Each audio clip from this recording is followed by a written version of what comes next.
And if you're a comic strip nut and prefer a dose of Mickey Mouse and Peter Pan to trawling the pages of the Financial Times, then stay tuned to meet cartoonist Colin Wyatt. First, Engine, Peter Pan and Noddy bring back painful memories of hours spent in the doctor's waiting room, flicking through piles of well-read comics to avoid boredom, then prepare for a trip back to your childhood. Meet Colin Wyatt, a cartoonist who has been sitting at the drawing board for over 40 years.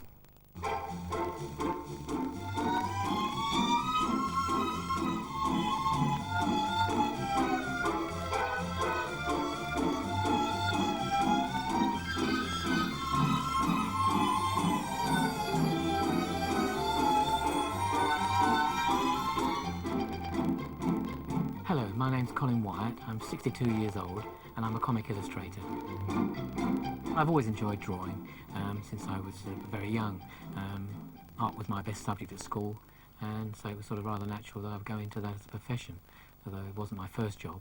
I used to create my own characters while I was still at school, and in fact I used to earn extra pocket money by selling, you know, Desperate Dan and Corky the Cat and Disney characters and things like this to my friends. But I always thought, because I hadn't been to a college of any sort, I had no learning in that way, I didn't think I would have a chance. My first job was in an office, in a shipping office in London. And after a few years, often getting told off for drawing when I shouldn't have been, I found it very boring. And I worked with someone who actually did a bit of artwork, book cover design in his spare time, and was always saying to me, why don't you write away to the comic publishers? And I was always saying, I will do one day. And finally I did, and got an interview, and then I got the job. Well, this is my very first published strip, Harry Hamster, from the Player comic. As a job I never even got paid for. I worked for the comic, so I asked them if I could actually draw it every week. It's looking a bit tattered around the edges, a bit like me, but as you can see, my style's changed over the years. Well, I used to work for a IPC magazine, so my first work was for them as a freelance, and I did a lot of Disney. I've worked on all the major Disney characters. I've worked on Sooty and Sweep. I did all the artwork for a comic for that. The Flintstones, Muppet Babies, the Poddington Peas, which are my characters, Danger Mouse, a character called Alias the Jester, Thomas the Tank Engine, Bananas in Pyjamas. I've worked on so many, I mean, from Minnie Mouse to Daffy the Duck, everyone, and Bugs Bunny, all these, so there's so many I can't list them all really. When comics go out of print, obviously it affects me because the work stops. I mean, one thing I've been working on for some years has now started reprinting my work from the beginning. So suddenly the work stopped. So then that's one of the things about being a freelance. You then think, well, I've no salary, I've got to find more work, which luckily I was able to.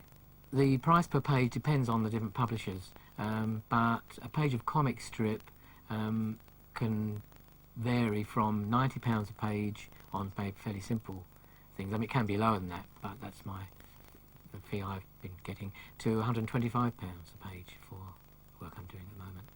The demand for comics has changed a lot over the years because, for instance, when I first started working in comics in the late 50s, a circulation for a young children's comic was probably around about 500,000. A good selling comic now, I don't know the latest sort of figures, but I would say it's around about 30,000. If a comic sells about 30,000, it's doing very well. One of the things that has affected my career is the fact that with PCs now, everything is computer coloured, or most things are computer coloured, so I don't have the colour work that I used to do.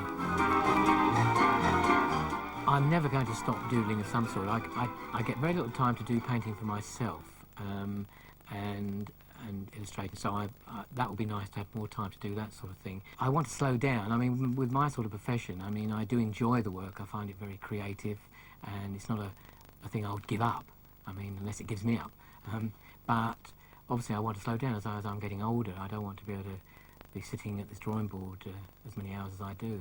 So yes, I do look to slowing down, and eventually, yes, I may have to stop, but I hope to a few more years yet. Well, it's time to take a break, but join us in a couple of minutes when that dynamic duo, Colin Snook and Graham Andrews, are back with insider info on getting the right travel insurance for your holidays. See you in